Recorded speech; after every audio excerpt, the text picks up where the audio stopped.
খাবার খাও, তোমাকে ডিস্টার্ব করবো না। সামনে গেলে আর খাবার ভালো মতো খায় না, ভয় ভয় পাচ্ছে। আপনারা সবাই হয়তো জানেন যে কালকে আমরা মানে 2টা মুরগি কিনে নিয়েছিলাম।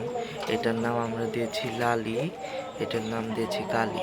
আর এই কালি কিন্তু মানে খোপাওয়ালা মুরগি, কালোর মধ্যে লাল সাদা ছিটছিট কালার ওর।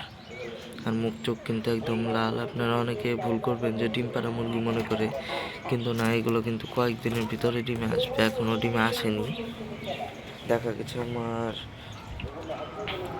1 মাস 1.5 মাস পারলেই আমাদের মুরগিগুলো ডিমে চলে আসবে। একটু ভয় পাচ্ছে, আর আমাদেরকে কালি একটু বেশি ভয় পাচ্ছে।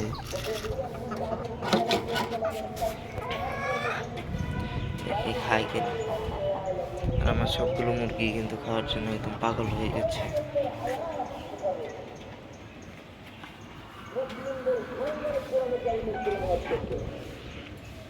প্রথম দিন তো, তাই একটু ওরা ভয় পাচ্ছে। এরকম 5-6 দিনে 1 সপ্তাহ যাবে, তারপরে একটু ওরা বুঝতে শিখবে সব কিছু। এখনো অত চালু হয়নি, তখন একা একাই খাওয়া দাওয়া করবে, সবই করবে। আর এই যে দেখুন একটা একটা করে খাচ্ছে। কারণ কালিও আস্তে আস্তে ভয়টা কাটিয়ে ও খাওয়া শুরু করবে। এই যে দেখুন 2টা মুরগি খাচ্ছে। যে কোনো সুস্থ মুরগি ভালোভাবে খাওয়া দাওয়া করবে। বাজার থেকে মুরগি কেনার আগে আপনারা দেখবেন যে ওর পেটের থলিতে খাওয়া আছে নাকি, এগুলো দেখবে। দেখে কিনলে তাহলে আপনার মুরগিগুলো অসুস্থ হওয়ার কোনো সম্ভাবনা থাকবে না। আমি কালকে কিনেছি, দেখুন মুরগি দুটো কত চমৎকার।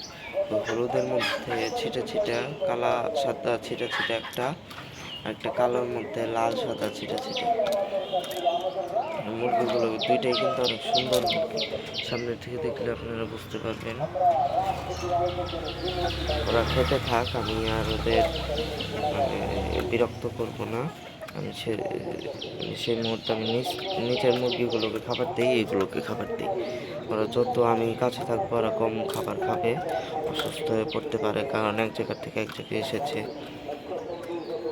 আর ওদের একটু ভালো মতন খেতে দিই। ভিডিওটা এখানে শেষ করলাম। আর লালি আর কালিকে আপনাদের যদি ভালো লেগে থাকে তাহলে আমাদের চ্যানেলের সঙ্গে থাকবেন, এবং 2টা যে মুরগি কিনেছি কেমন হলো তাও কমেন্টে জানাতে পারেন। আল্লাহ হাফেজ সবাইকে।